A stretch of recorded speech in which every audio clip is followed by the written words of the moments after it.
Айтамын ғанаң ей, атадан ғана қалған мурасты.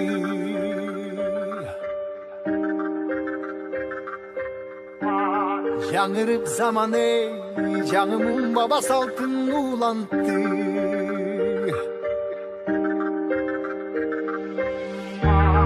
Намысын биік сақтаған ел, табышын ұлып тыңдап жүріпті. Қадырын тұйып барықтанам ей, қайратынан жанбаған, қалың елді барықтаған. Егемендікті еншілен өмірін берген бізген қаншадам ей.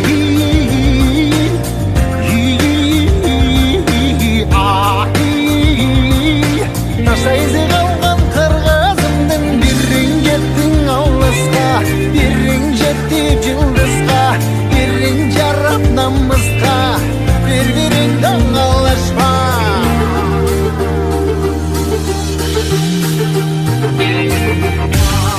Арнаған ғанаң ей, жеріме чында өшпөссем кекті. Жарыңа қызыл, жарыңа. Бұлар емес қалды, чаңғашып қалды да. Чаңғашып қалды. Ассаламу алейкум, мекендештерим. Эфирден алыстабаңыздар, мен буга чейин бир да мынтип айткан жок элем. Анткени көрсөтө турган нерсе бар, мактана турган нерсе бар. Биз гүл десе эле Голландияны ойлоп жүрөбүз, Европаны ойлоп жүрөбүз.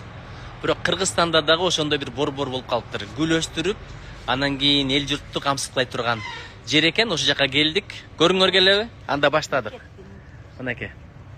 Караңыздар. Бул Голландия эмес, бул Германия эмес.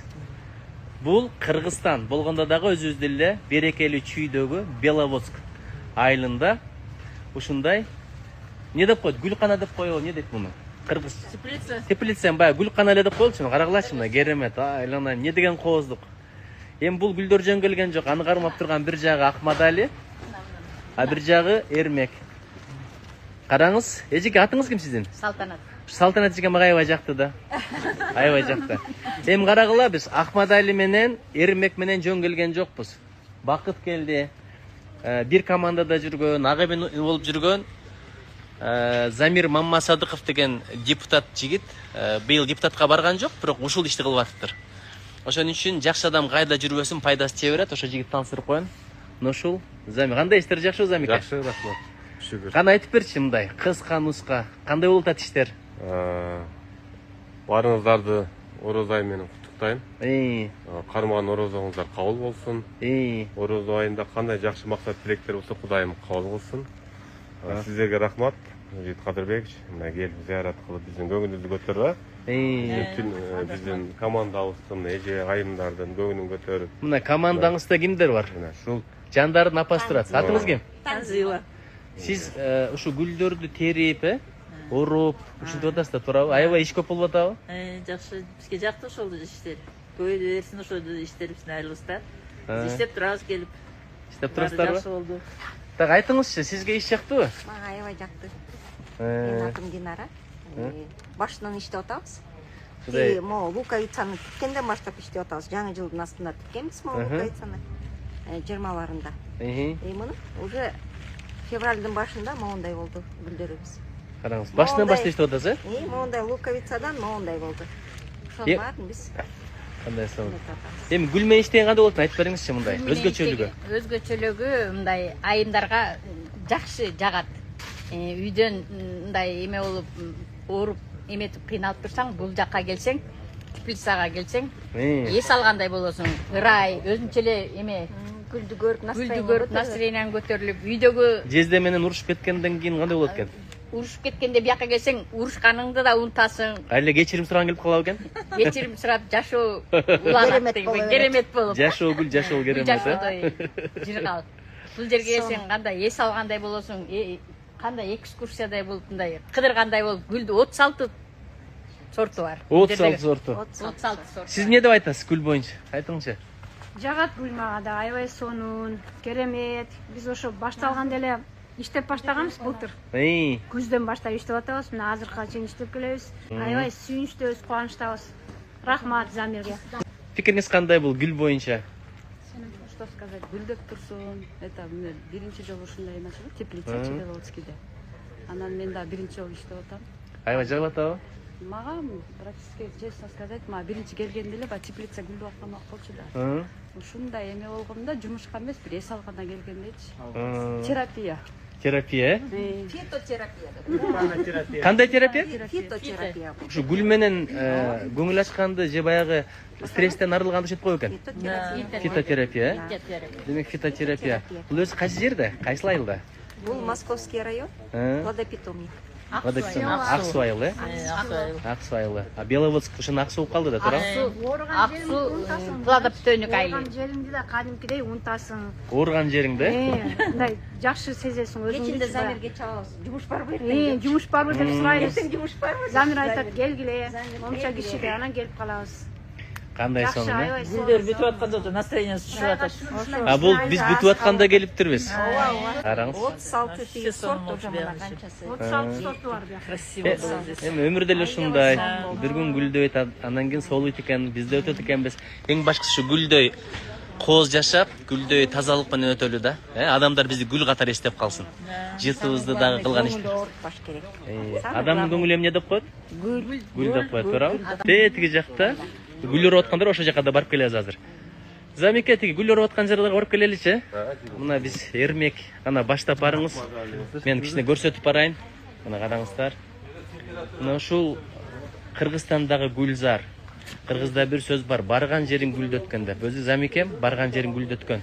Жигит мурда айыл өкмөтү катары дагы сурасаңыздар болот, Моокенде Достук деген айыл өкмөт бар, ошол жерде кадимкидей гүлдөткөн.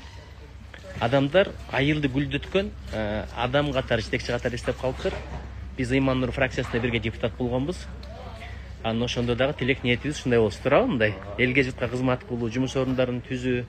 Азыр Замика да депутат эмес, мен да депутат эмесмин, бирок адам ишти кылса боло берет. Ал жакта эми микрофон бар эле, бул жакта микрофон жок, гүлдөр көп экен бирок, Замика, туурабы? Мына гүлдөрдү эме кылат, упаковка кылышат. Ушул айылдын айымдары, эжелер күнүнө 30-40 эжелер чыгат жумушка. Караңыздар. Жерге туруп, Иргеп туруп, мына Апарып берелик, 70 сантиметр. 70 сантиметр, өзүбүздүн продукция.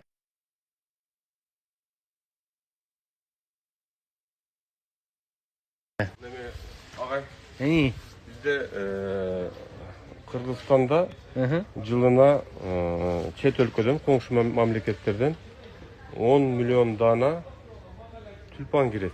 10 миллион. 10 миллион дана. Ух ты. 30 миллион дана роза гүл кирет. Бирок өзүбүз ошол 10%-ын өзүбүз чыгарбайбыз, өндүрүш кылбайбыз да. Бизде толук кандуу мүмкүнчүлүк бар. Биз да жардам беребиз. Өзүң билген нерсени башкаларга үйрөтөбүз, буйруса. Ошол өндүрүштү 100% өзүбүз ушул жерден чыгарсак, Кыргызстандан. Биздин жылына Кыргызстанда 15 миң, 20 миң биздин жарандарды жумуш менен камсыз кылсак болот. Киреше дагы Кыргызстанда калат. Мынакей биз жумушчуларга дагы бир топ шарттар түзүлөт. Биз коем коозукту көрүп атабыз, бирок мунун экономикалык да жагы бар экен. Анткени 10 миллион гүл Кыргызстанга келет, Ооба. Эми элестетип көрөсүз. Жок, гүл эмес, тюльпан. Тюльпанын өзү эле. Розаны айтпай эле коелу, гвоздиканы айтпай эле коелу, астрасын айтпай эле коелу иши кылып. Эгер кимде ким ушу гүл менен алектенебиз десе, теплица кылабыз десе, биз толук кандуу жардам беребиз. Ана караңыз, Жакшы шарт түзүп беребиз. Айкөлдүк деген ушул да, баягы мен эле билейин дебей, жардам берейин деген жакшы нерсе. Эми караңыздар, азыр кантип ушуну сиздер үчүн атайын гүл чамбар деп коет го, букет кылып атат, ошол процессте көрүп коелу, ошо менен биз эфирибизди мынакей Өзүңүз дагы өтүп. Ошол мен ороюнчу. Агайга бер. Мен ороюнчу. Ана. Мына караңыздар. Башын тегиз кылып, атайын 25тен, ошондой алып туруп оройт экен. Кыз эжелерибиз, карындаштарыбыз, бир туугандарыбыз, апаларыбыз ушул алек болот экен. Анан бул ушундай тапшырма бар экен, чириген болбосун, кыйшайган болбосун, анткени бизден алгандар ичи ооруп калбасын депчи. Ошон үчүн береке берип атат да. Кыргыз айтат го, пейилине жараша деп. Алла Таала берекени пейил ниетке жараша берет экен. Биз ойлойбуз акыл менен табабыз, жок андай эмес. Берекесин алып койсо, кээде 200 миң тапсаң деле 2 миңдей пайдасы тийбей калат. Бирок кээде 2 миң сомун 20 миңдей пайда алып келет да. Ошол береке деп коет экен, ошону мен бир уруп коеюн. Анан ошо тилек менен бүгүнкү жыйынтыкка келелем да. Ишиңиздер жагып атабы? Мага үйрөтүп коюңуздар, анан бир жери бузуу болбайын. Мындай кысат экен да. Жардам берип коюңуздар. Кандай? Мына ушундай кылып туруп.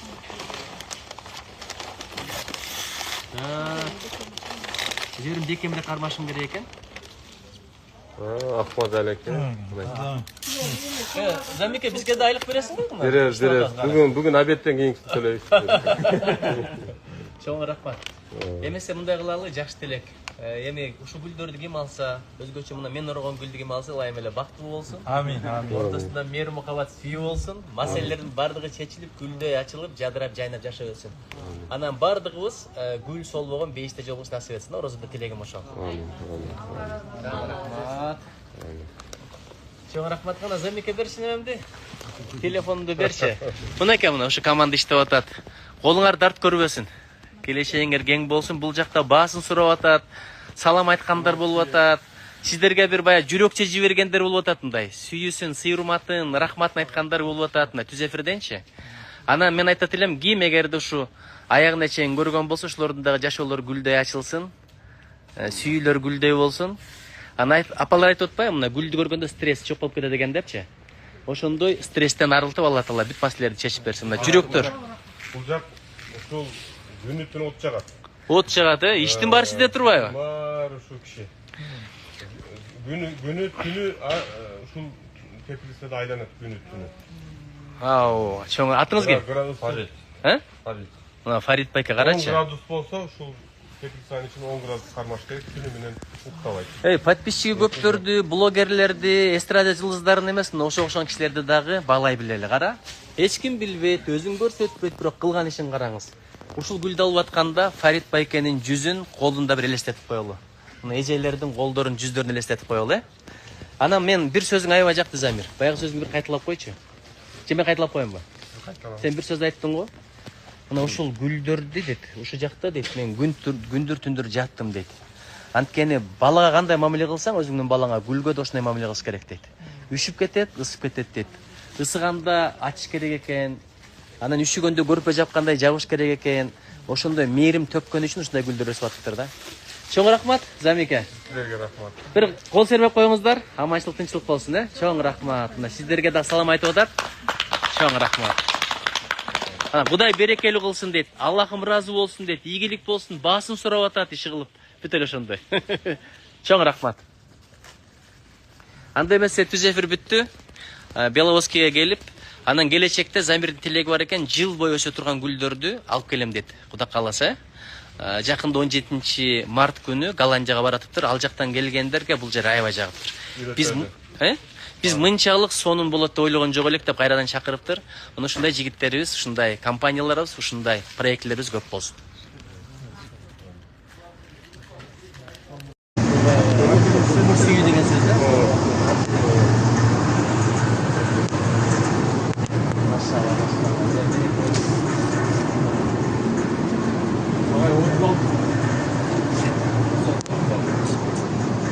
36 сорт. Берекесин берсин. Аллахым колдоп. Ақтары.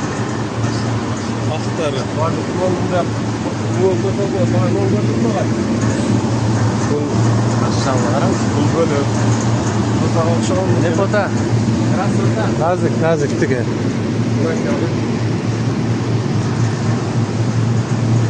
Голд. Голд, золото. Голд. Мынаке. Шундай кылайты койдуңсуз, не? Жакшы эсинчи. Аран. Булар өзүнчө сорт өйдөдөлөр. Булар өзүнчө сорт мaki. Фиолетовый.